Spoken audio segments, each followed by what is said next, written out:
belas kasihan. Bahasa Inggrisnya, the Father of Compassion. Bapa dari belas kasihan. Teruskan. Dan Allah sumber segala penghiburan. And the God of all comfort. Dan Tuhan dari segala penghiburan.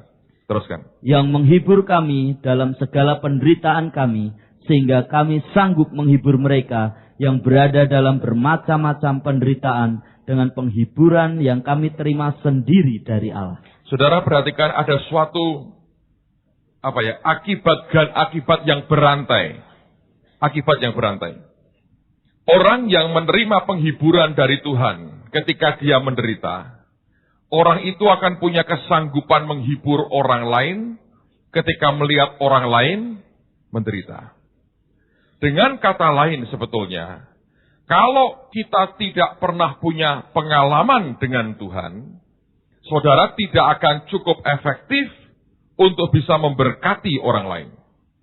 Jelaskan Alkitab berkata begitu.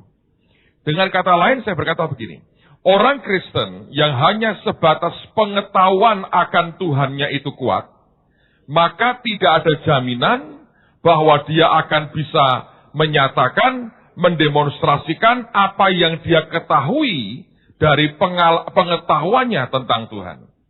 Tetapi yang paling indah adalah kalau kita sendiri punya pengalaman dengan Tuhan, lalu pengalaman itulah yang membuat kita begitu kaya akan Dia, lalu ketika ada orang membutuhkan pertolongan, maka kekayaan rohani dalam kita akan membuat kita mampu untuk menolong orang lain. Nah, dalam hal ini, Rasul Paulus berkata, dia adalah the Father of Compassion and the God of all comfort. Dia adalah Bapa dari belas kasihan dan Tuhan dari segala penghiburan. Nah, Bapa dari belas kasihan itulah yang telah mengalirkan belas kasihan dan penghiburannya dalam hidup Rasul Paulus. Sehingga dia dihibur pertama-tama oleh Tuhan sendiri. Nah, penghiburan yang dia terima itulah yang membuat dia mampu kemudian menghibur orang lain. Perhatikan begini saudara ya. Dalam kehidupan kita, reaksi kita ini tidak pernah bisa dibuat-buat. Kalau lagi diberitahu mungkin masih bisa bertahan beberapa saat. Tapi kenyataan kita itu seperti apa, tidak bisa dibuat-buat. Saya beri contoh begini. Kalau Anda lihat ada kertas jatuh di lantai. Kalau Anda jalan ya, Anda masuk di gereja atau di kantor atau dimanapun, di sekolah, di kampus, Anda jalan, ada sampah di situ tuh. Anda perhatikan reaksi orang. Berapa banyak yang sebetulnya akan berhenti dan memungut sampah itu dan ditaruh di tempatnya.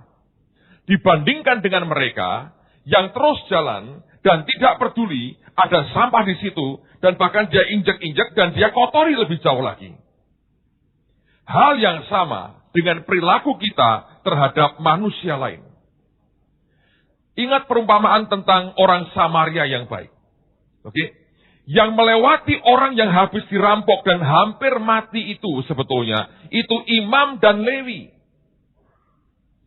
Sebetulnya kan mereka itu merupakan agennya Tuhan untuk menyatakan akan apa yang dia ngerti dan apa yang dia mau tentang anak-anaknya. Tapi mereka gagal menjadi seorang agen Tuhan yang baik. Kalau Anda perhatikan, zaman itu Yeriko itu merupakan kota imam. Dan Yerusalem merupakan tempat pusat peribadatan.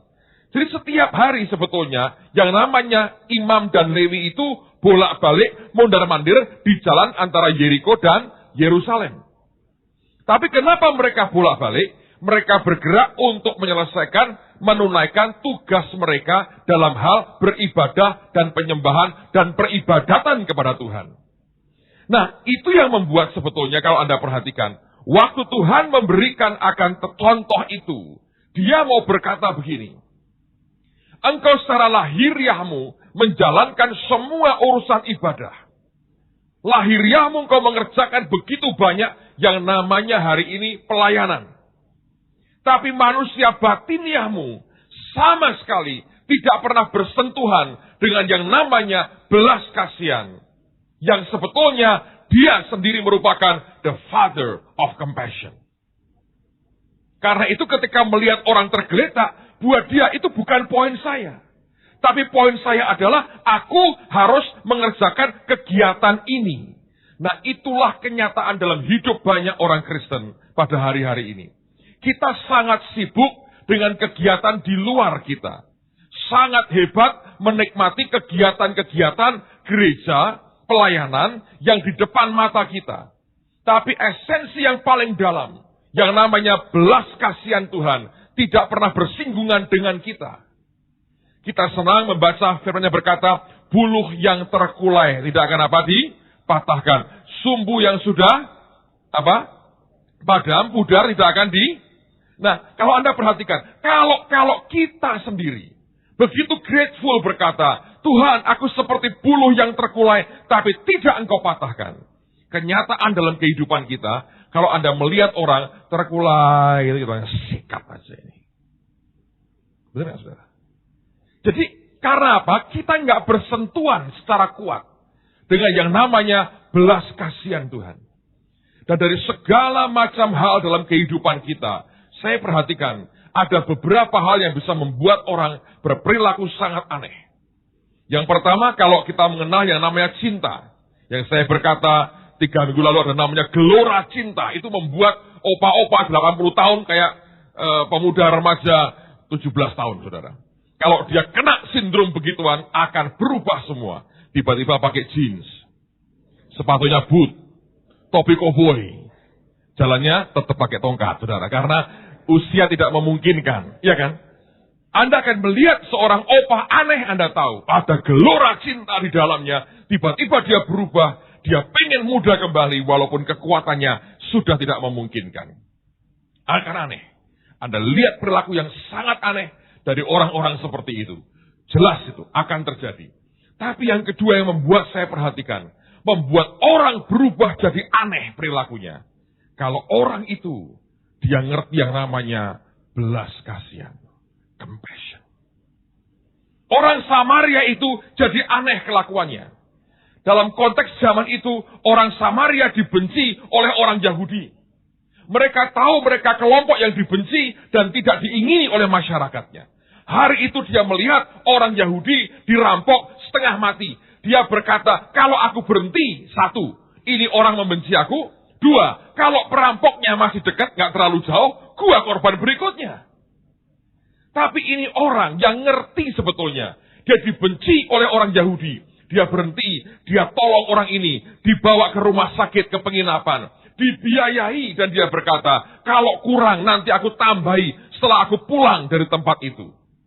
Anda bisa pikirkan, itu kan perilaku yang aneh. Terutama kalau kita melihat dari kacamata ego kita, kepentingan kita. Apa yang membuat dia berbuat seperti itu? Bukankah itu sudah menghambat perjalanannya? Bagi pengusaha, waktu adalah uang katanya. Yang kedua, dia meresikokan nyawanya. Jangan-jangan perampoknya kembali, dia korban berikutnya. Yang ketiga, dia siap ditolak dan sakit hati. Kalau kemudian orang ini marah-marah berkata, pergi lu orang Samaria. Yang keempat, dia keluarkan, dia spend uangnya. Sedemikian rupa sampai itu merugikan dia. Nah, apa yang dia dapat dari semua itu? Nothing. Belas kasihan membuat orang berperilaku sangat aneh.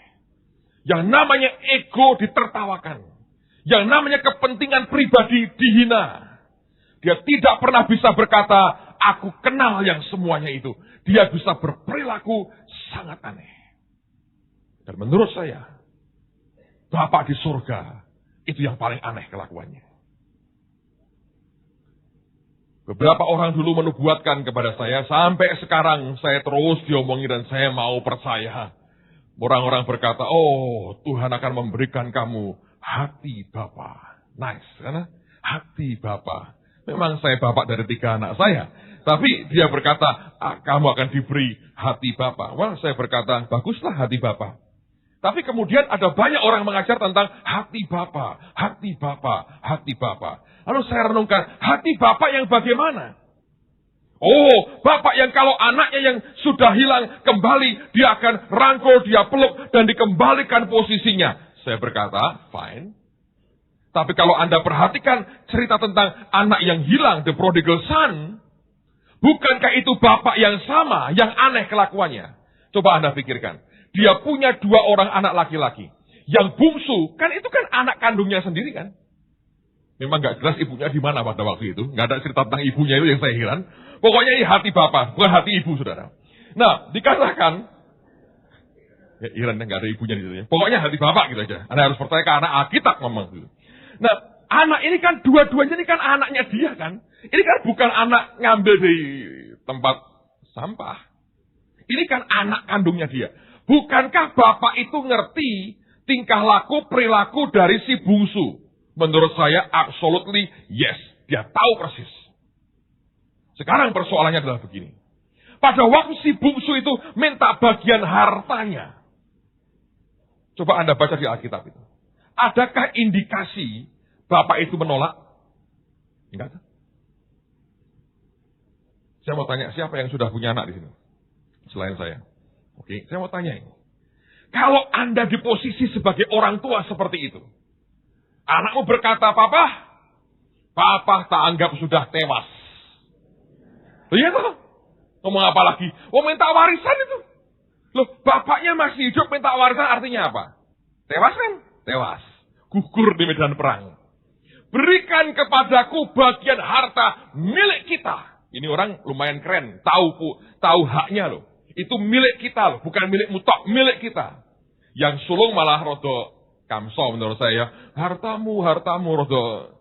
Gitu. Dia nggak terlalu ngerti haknya. Ini ngerti haknya. Dan dia berkata, berikan bagian harta milik kita. Dan bapaknya ngerti sebetulnya. Ngerti nggak? Ngerti. Ini orang, kalau aku beri duit, pasti akan habis. Saya mau tanya saudara. Diberi tidak? Hah? Tidak diberi. Itu Alkitab cetakan siapa, Mas?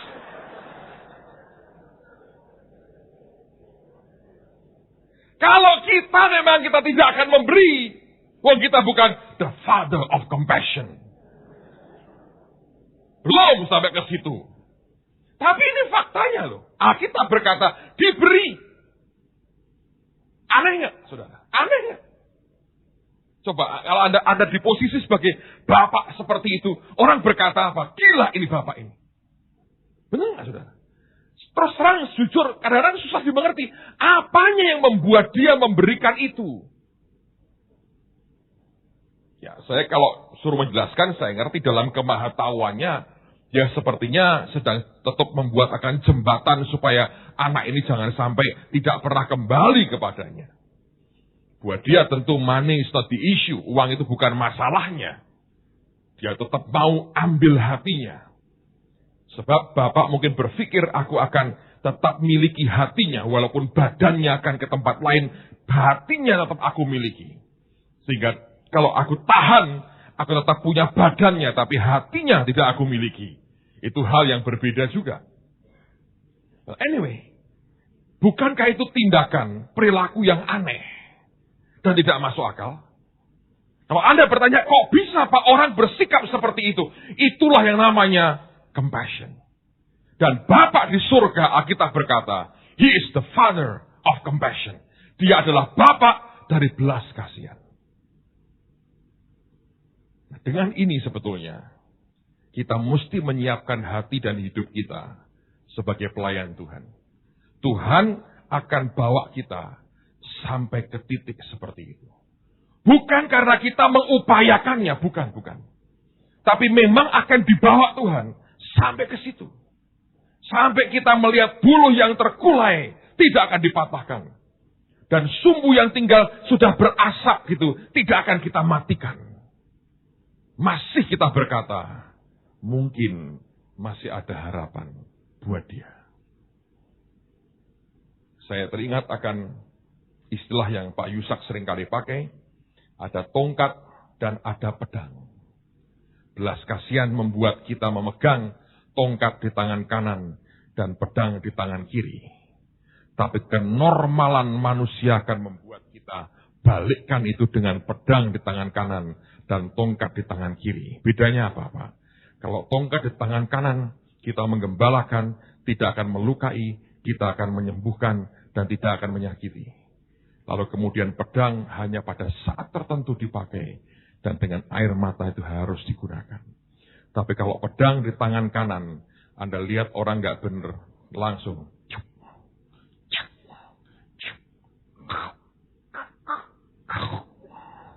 Tongkatnya dipakai untuk nyudiki mayat orang dan kemudian dibuang ke tempat sampah.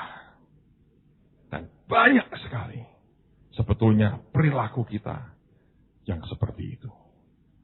Nah, kita akan belajar lebih jauh. Alkitab berkata, Dia adalah the Father of compassion and the God of all comfort. Nah, perhatikan akan Roma 11 sekarang ayat yang ke-33. Roma 11 ayat yang ke-33.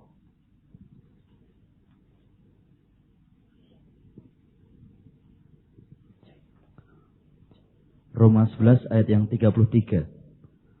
Oh, alangkah dalamnya kekayaan, hikmat dan pengetahuan Allah. Sungguh tak terselidiki keputusan-keputusannya dan sungguh tak terselami jalan-jalannya.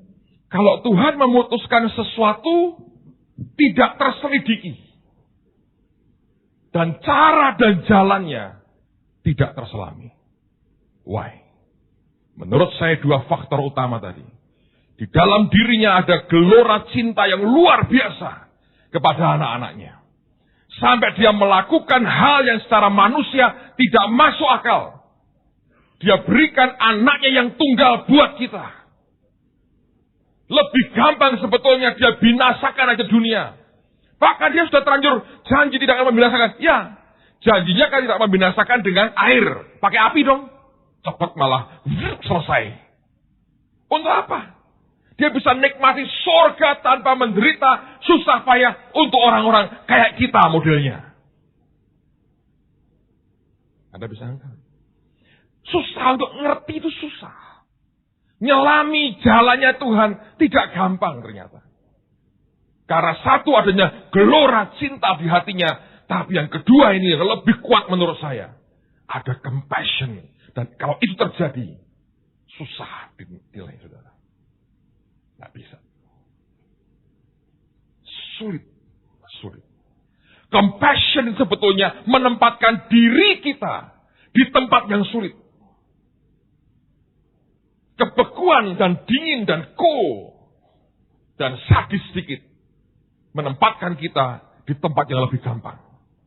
Serius. Kalau Anda mau gampang dalam hidupmu, hanya Anda harus konsekuen loh ya. Digituin juga mau. Kalau engkau pemimpin, Anda beku aja. Sedikit sadis. Keluarin. Potong. Pecat. Usir. Kutuki. Selesai.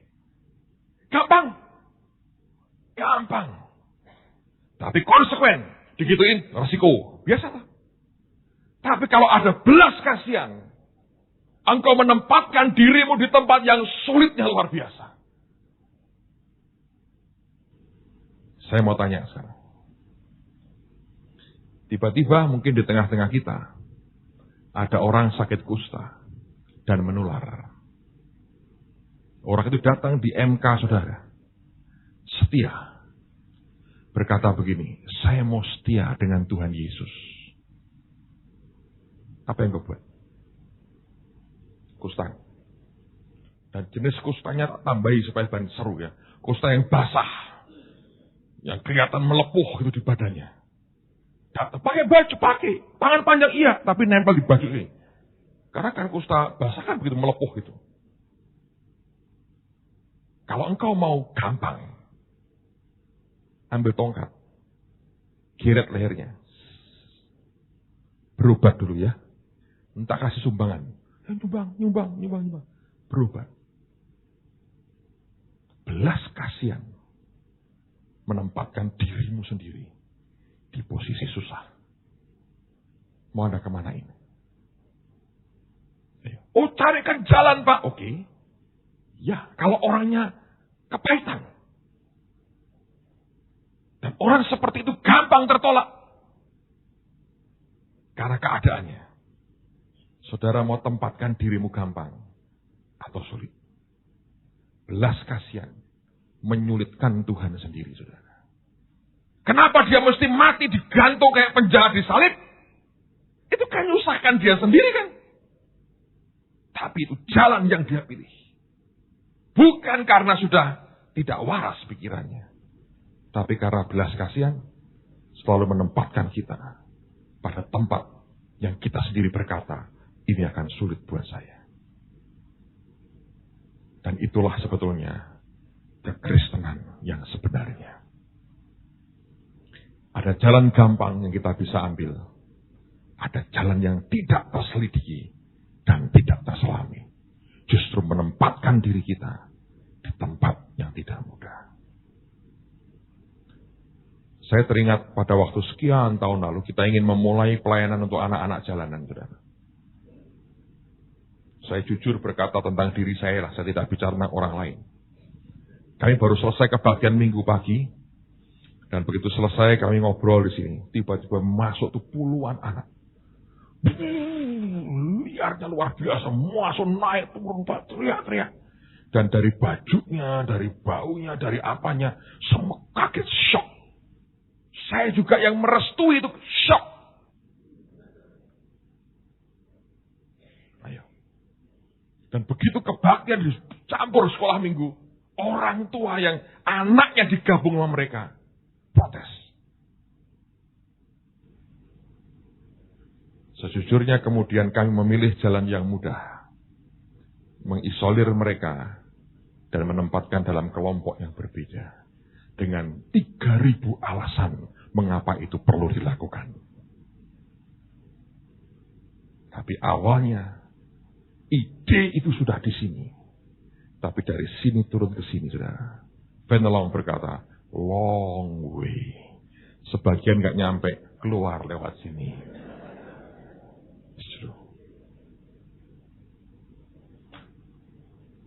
Sebagian keluar lewat sini cuma nangis. Ketika Bill Wilson datang. Sebagian mungkin nangis lebih keras keluar di sini. Sehingga ekspresif sekali. Sebagian sadis cuma keluar di sini begini. Tapi gak pernah nembus sampai ke dalam. Anda ngerti? Ini yang sebetulnya challenge tantangan buat kita. Challenge. Kolose pasal 3 ayat 12. Kolose 3 ayat 12.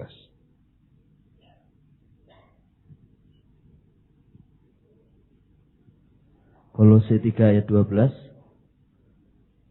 Karena itu sebagai orang-orang pilihan Allah yang dikuduskan dan dikasihinya, kenakanlah belas kasihan. Kenakanlah belas kasihan. Terus. Kemurahan, kerendahan hati, kelemah lembutan, dan kesabaran. Belas kasihan itu seperti pakaian. Menurut saya itu pilihan buat kita. Mau kita pakai atau kita buang. Dan Tuhan di titik ini tidak akan pernah memaksa kita untuk berbelas kasihan. Tidak akan. Dia akan tawarkan kepada kita, apakah engkau mau ini atau engkau akan menolaknya. Karena sacrifice korbannya akan cukup besar untuk diri kita sendiri. Dan dia Allah yang adil. Tidak akan memaksa kita untuk menerimanya. Dia akan berkata, aku tawarkan seperti pakaian, seperti jubah. Engkau mau pakai atau engkau mau tanggalkan. Kalau engkau pakai, itu merupakan pilihanmu, nak. Tapi engkau memilih seperti aku memilih. Kalau engkau berkata tidak, aku juga bisa mengerti. Karena siapa yang sebetulnya ingin menaruh dirinya dalam posisi yang tidak mudah dan sulitnya luar biasa. Tidak ada orang yang mau sebetulnya. Tapi ada orang-orang yang memang mau ambil itu dan dia pakai dalam hidupnya. Dan dia bayar mahal dengan hidupnya sendiri. Lalu orang bertanya, Pak, di mana hebatnya belas kasihan itu? Apanya yang hebat sehingga harus dibayar dengan mahal seperti itu? Kata compassion dari dua kata sebetulnya, saudara. Yaitu kata com dan kata passion. Kata com itu artinya with atau bersama atau dengan. Dan kata passion sebetulnya itu bukan gairah. Tapi passion, kata terjemahan hurufiahnya adalah suffering atau penderitaan. Jadi kata compassion artinya kita menderita bersama-sama dengan orang yang menderita. Atau dengan kata lain, kita merasakan penderitaan orang lain. Yang dia derita seperti apa, aku merasakan penderitaannya. Ada compassion. Ada belas kasihan. Ada. Orang yang berbelas kasihan, nah perhatikan saudara, saya akan memberikan contoh yang paling simple, yang membuat Anda bisa mengerti. Nah sebelum itu coba buka dulu. Dalam Markus 1 ayat yang ke-41. Markus 1:41. Markus 1:41. Markus 1 ayat 41. Maka tergeraklah hatinya oleh belas kasihan. Lalu ia mengulurkan tangannya, menjamah orang itu, dan berkata kepadanya, "Aku mau, jadilah engkau tahir." Kalau Anda perhatikan kehidupan Yesus, yang membuat kuasanya bekerja hebat, setiap kali muncul kata, maka tergeraklah hatinya oleh belas kasihan. Nah sekarang Anda perhatikan apa yang saya jelaskan. Saya harap dengan cara yang simple ini Anda akan mengerti. Mengapa itu merupakan pilihan karena harganya mahal, dan mengapa tidak banyak orang ambil karena tidak banyak orang yang mau repot. Tapi sebetulnya ini merupakan alat yang powerful sekali. Kalau saya berbelas kasihan, compassion, saya menderita bersama-sama dengan orang lain yang menderita. Maka saya merasakan akan penderitaannya seakan-akan itu penderitaan saya. Nah, sekarang saya mau cerita begini. Dalam tubuh manusia ini, saudara, ada namanya sel darah putih. Secara gamblang, simpelnya, itu merupakan sel darah, gunanya untuk apa? Hah? Ngerti nggak? Melawan penyakit atau virus yang masuk, itu merupakan benteng pertahanan. Sel yang bereaksi dengan lawan musuh yang asing yang masuk ke badan, maka sel itu bereaksi sebagai tentara yang menghadapi dan bereaksi. Kalau itu kita sehat, kita fit, maka dengan itu maka serangan virus musuh itu akan ditaklukkan dengan sel darah putih kita. Itu kurang lebih begitu. Nah, perhatikan. Yesus adalah orang yang diurapi. Namanya the anointed one. Kristus artinya the anointed one, orang yang diurapi. Kita lahir baru, penuh Roh Kudus, juga orang yang diurapi. Di dalam diri kita ini, ada yang namanya urapan atau divine ability. Kesanggupan ilahi yang dimasukkan dalam diri kita. Oke. Kalau Anda penuh dengan Roh Kudus, Anda percaya, aku orang yang diurapi. Itu di dalam kita. Di dalam kita. Roh Tuhan itu tinggal di dalam roh kita. Belas kasihan itu. Ini hebatnya saudara. Ketika saudara melihat orang lain menderita. Tiba-tiba engkau bisa begitu kuat berasa seperti orang itu menderita. Gini ya, gambarnya gini. Yesus sedang berjalan. Dia lihat orang buta. Tergeraklah hatinya oleh belas kasihan. Detik itu dia merasakan dirinya Yesus buta. Anda bisa kebayang Yesus buta? Begitu dia buta, quote and quote, sel darah putihnya, kuasa roh Tuhan di dalamnya, berkata, no! Boom! Dia lihat lagi. Melek gak saudara? Melek. Kuasa urapan di dalam ini akan mengalir begitu kuat kalau semua anak-anak Tuhan punya namanya compassion. Kalau tidak, kan begini. Kesian ya, buta loh, gak bisa lihat, gelap tuh pasti. Abang apa ireng ya ketoke. Jahat. Tapi belas kasihan membuat, bayangin ya, dia sedang lewat. Ada orang kusta seluruh tubuhnya. Berteriak, Yesus, anak Daud, kasihanilah kami. Dia lihat mereka, compassionnya keluar. Dia pilih itu dalam hidupnya. Begitu keluar belas kasihannya, seperti seluruh badannya kusta. Maka sel darah putihnya, kuasa Tuhan di dalamnya, bergolak. Masa Tuhan kena kusta? keluar. Gitu. Nah, waktu keluar dia bilang, sembuh. Seperti dia menyembuhkan dirinya sendiri. Bayangin sudah. Itu hebatnya belas kasihan. Compassion. Sufferingnya orang. Bukan kita anggap sebagai bahan pembicaraan. Penderitaan orang seperti kita sendiri menderita. Teman-teman yang pernah mengalami di bawah Tuhan doa syafaat. Tahu namanya mengerang. Saya mau tanya, sakit gak saudara? Sakit sebetulnya. Sakitmu apa? Nggak tahu Pak, sakit di sini. Kenapa sakit? Ada orang lain yang kesakitan seperti itu. Sebetulnya itu awal dari compassion, belas kasihan. Tapi kita doain sampai lega. Tenang, mudah-mudahan jangan sakit lagi. Nggak bisa. Tidak bisa. Compassion itu luar biasa. Dari tempat yang sangat jauh pun, Anda bisa rasa apa yang terjadi. Rasul Paulus baca surat-suratnya. Seperti dia ngerti apa yang terjadi di situ. Di sini, kesakitannya luar biasa. Kalau Anda dengar orang bercerita tentang persoalannya, penderitaannya, nanti ada tiba-tiba ya, ada saat-saat di mana sakitnya luar biasa. Kalau Anda cek, orang itu lagi menderita lagi. Ada orang yang sampai sakit karena penyakit, tergerak di rumah sakit, sakit sekali. Ketika belas kasihan muncul, kemanapun kau pergi itu beban di sini. Dan bagianmu itu terus memerangi itu.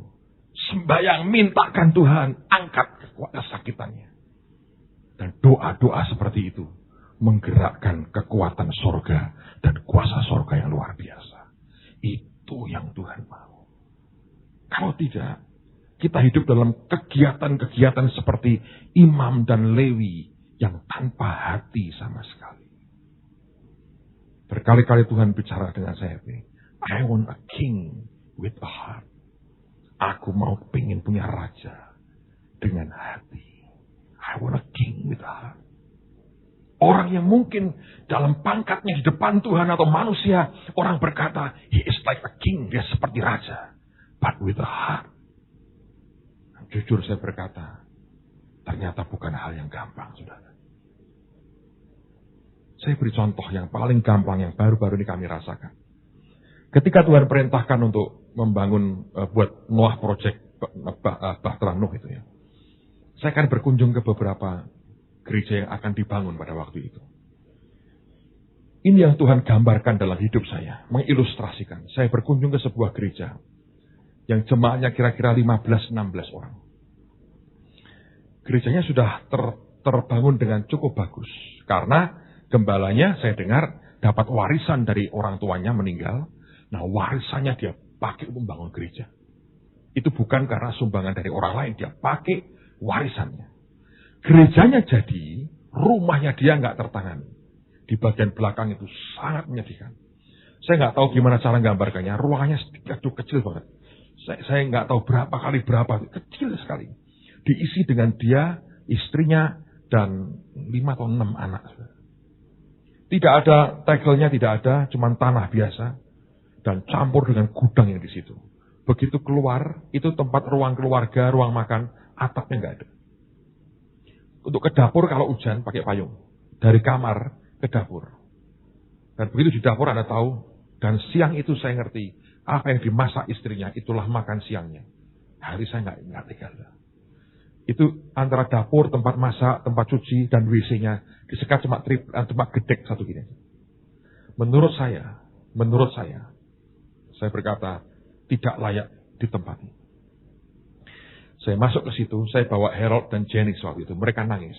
Melihat akan orang dengan kondisi begitu bertahan ikut Tuhan. Dan beliau tinggal di front terdepan bergaul dengan masyarakat yang begitu luas. Yang sebagian besar belum jadi anak Tuhan. So kalau terjadi apa-apa, dia habis duluan dan tidak ada orang yang bisa tolong dia. Mobil nggak bisa masuk, tidak ada sepeda motor. Nothing at all. Dan waktu saya masuk begitu, saudara.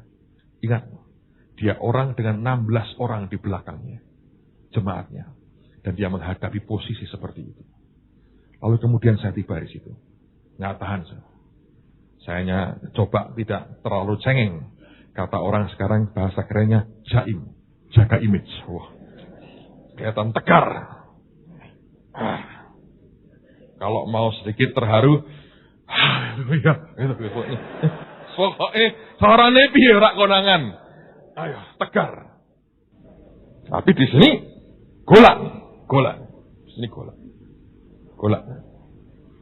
Aduh, lihat itu, saya keluar, nggak tahan saya.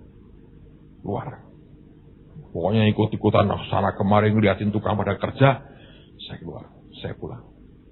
Ketika Tuhan mulai bicara dengan saya soal belas kasihan, dia berkata begini, kamu lihat toh sekarang, bangunan mulai dibangun. Tidak lama lagi akan jadi rumah yang tidak mewah, bernais dan layak. Dan dia berkata begini, bayangkan ini yang kamu alami sebetulnya. Nah, ketika kamu lihat, kamu dengar perkataanku, akan muncul belas kasihan. Engkau menempatkan dirimu di tempat dia berada. Yang kamu lihat dalam kondisi rumah seperti itu, bukan si pendeta itu, tapi kamu sendiri.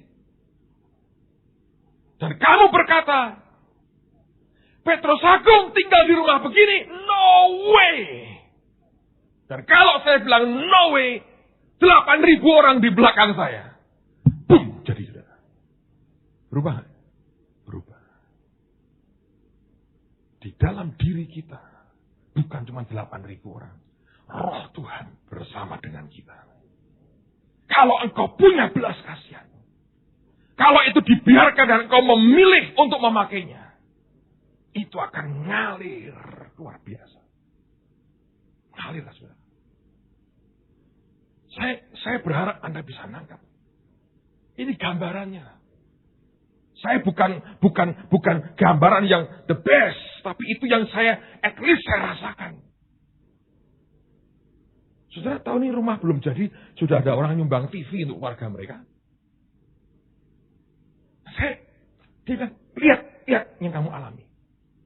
Begitu kamu di tempat dia, berontak dalammu.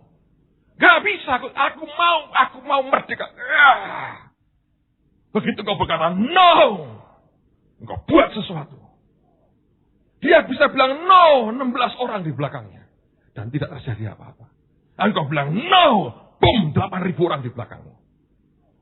Dengan sumber daya, kekuatan, SDM, semuanya. Dan dia berkata, bukankah itu seperti kerikil kecil yang engkau buat. Engkau lemparkan dibanding batu besar segede Holy Stadium. Dan dengan capacity-mu, dalam waktu singkat engkau tidak bicara apa-apa. Terjadi hari ini. Dalam hidup kita sama. Di dalam kita ini ada roh Tuhan yang luar biasa. Tapi keluarnya ini gak bisa. Gak bisa keluar. Berat, gak bisa keluar. Ya tahu ini orang susah, ya tahu aja. Tapi gak bisa keluar. Saking gak bisa keluarnya ini, yang keluar yang di sini nih. Manusia kita. Dan kita memilih yang gampang untuk kita. Pilih yang paling simple. Pilih yang paling gampang. Pilih yang paling gampang kita nikmati dan kemudian selesai. Dan kita berkata apa urusannya dengan kepentinganku. Tapi dua faktor saya perhatikan. Yang mengubah perilaku orang. Satu yang namanya gelora cinta.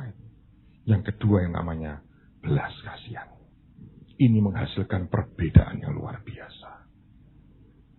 Pertanyaannya adalah, apakah itu mau kita kenakan dalam hidup kita? Jubah itu. Atau kita berkata, biar orang lain yang melakukannya. Itu akan membuat style kita berbeda dalam kita berurusan dengan orang. Apakah kita akan menekan orang, menindas orang? Ataukah kita akan mengasihi mereka? Caramu dengan di MK, dengan jiwa-jiwa akan sangat berbeda. Apakah engkau datang sebagai bos, atau engkau datang sebagai pelayan? Apakah engkau bertindak sebagai selebritis, yang tidak laku dijual di infotainment, atau engkau datang sebagai pelayan, yang merendahkan dirimu? Dan saya beritahu saudara, semakin besar kepercayaan Tuhan, semakin mestinya kita merendah di hadapan Dia. Ada satu ayat yang memberkati saya. Anda boleh cek di Injil Yohanes, saya tidak mau bacakan ayatnya, tapi perhatikan yang dia katakan. Yesus tahu, Alkitab berkata, Bapa telah menyerahkan segala sesuatunya ke dalam tangannya. Kalimat itu powerful sekali. Sepertinya Bapak berkata, anakku, it's all yours, aku serahin. Ya dan tidak, you decide, engkau memutuskan. Dan Tuhan sempat struggle berkata, jikalau boleh dan jikalau mungkin, cawan ini lalu daripadaku. Dia menempatkan dirinya pada posisi yang sulit, saudara. Tapi Bapak telah menyerahkan semuanya kepada Yesus. Nah, kalau Anda baca dia berkata, Bapak telah menyerahkan semuanya kepada anak. Dia mengerti tanggung jawab begitu besar Tuhan berikan dalam hidupnya. Ayat berikutnya indah sekali. Lalu Yesus menanggalkan jubahnya dan mengikat pinggangnya dengan kain lenan. Apa yang dia buat? Dia membasuh kaki murid-muridnya. Ketika orang diberi kepercayaan Tuhan begitu besar, penghambaannya keluar. Seringkali waktu diberi kepercayaan begitu besar, pangkatnya dipamerkan. Itu bukan jalan Tuhan, saudara. Jalan Tuhan membawa kita untuk berkata, ketika diberi kepercayaan sangat besar, statusnya, jubah kemegahannya, dia tanggalkan. Dan dia pakai kain, dan dia basuh kaki murid-muridnya. Itu penghambaan dan belas kasih yang Tuhan mau sebetulnya semua kita punya. Amen, saudaraku. Lihat lebih jauh beberapa ayat lagi dan kita akan selesai pada petang hari ini. Lihat di Matius pasal yang kelima, ayat yang keempat. Matius 5, ayat yang keempat.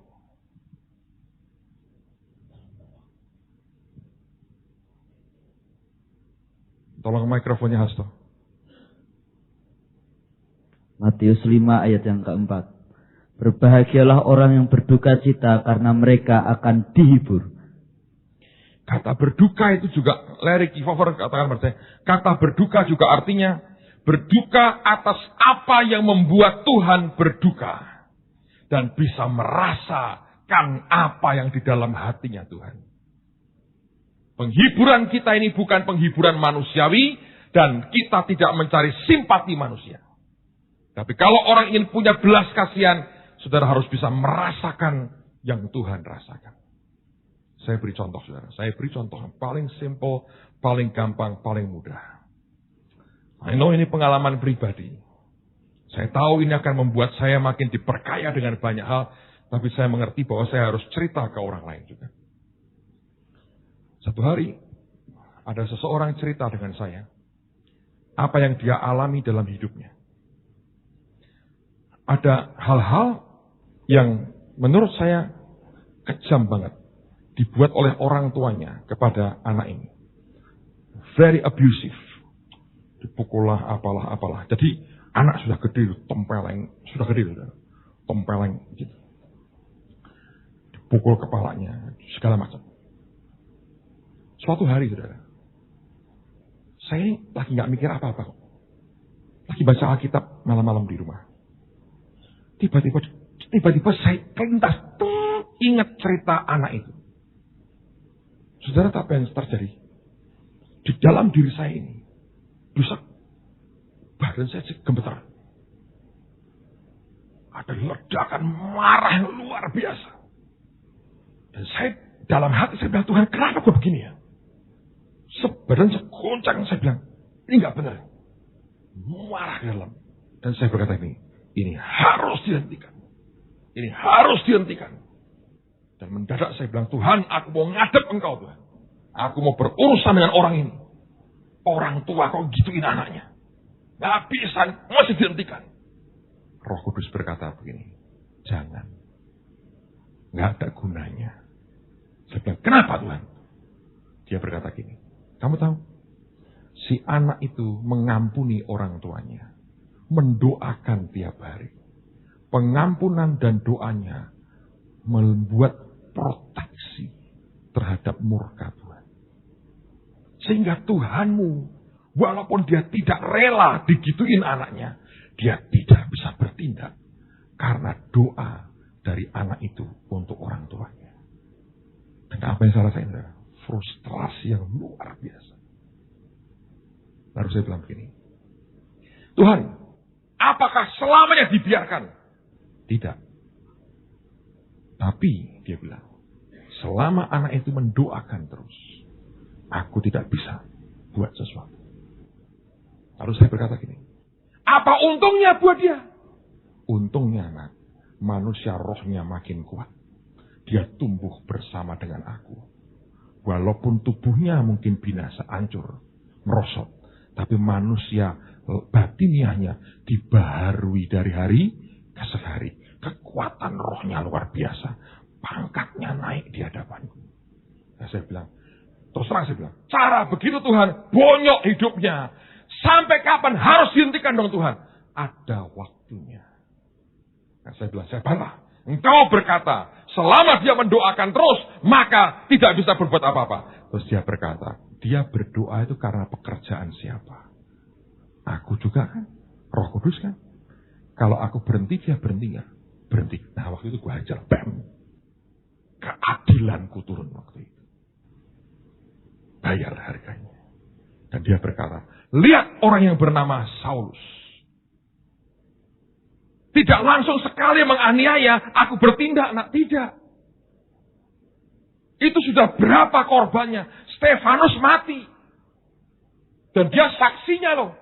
Orang taruhkan jubahnya di bawah kakinya. Dan dia lihat Stefanus dirajam batu sampai mati di depan matanya. Dingin. Dia masukkan banyak orang ke penjara. Dia bunuh banyak orang. Kenapa aku tidak bertindak langsung? Doa anak-anakku.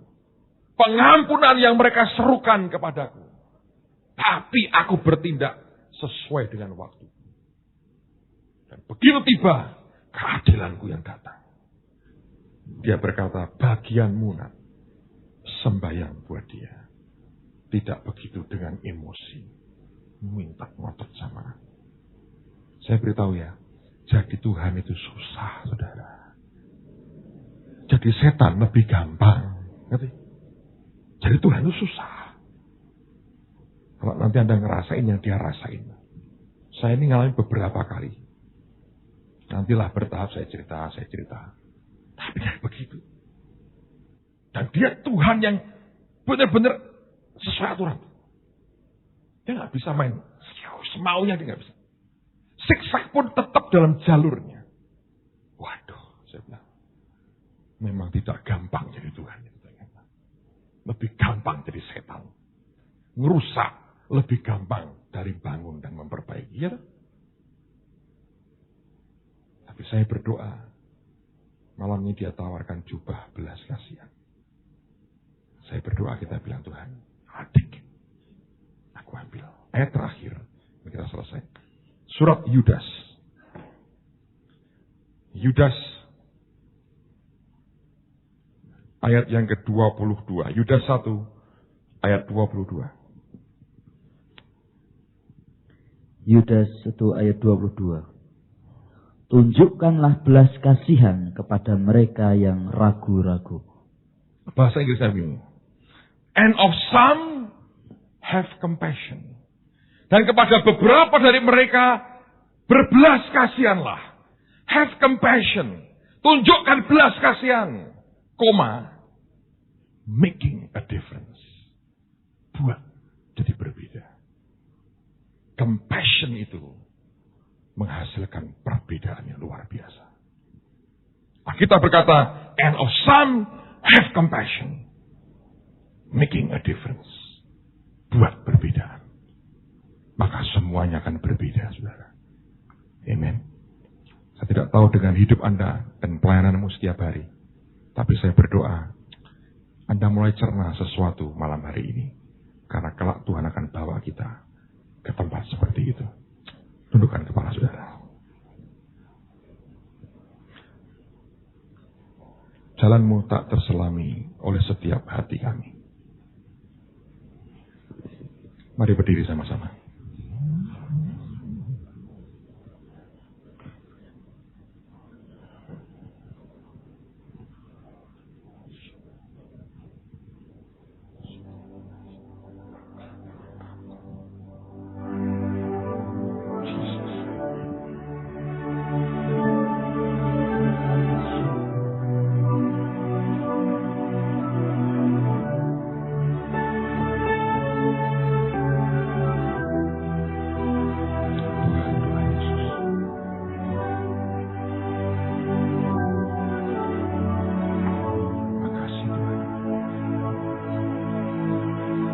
Mari semua angkat tangan.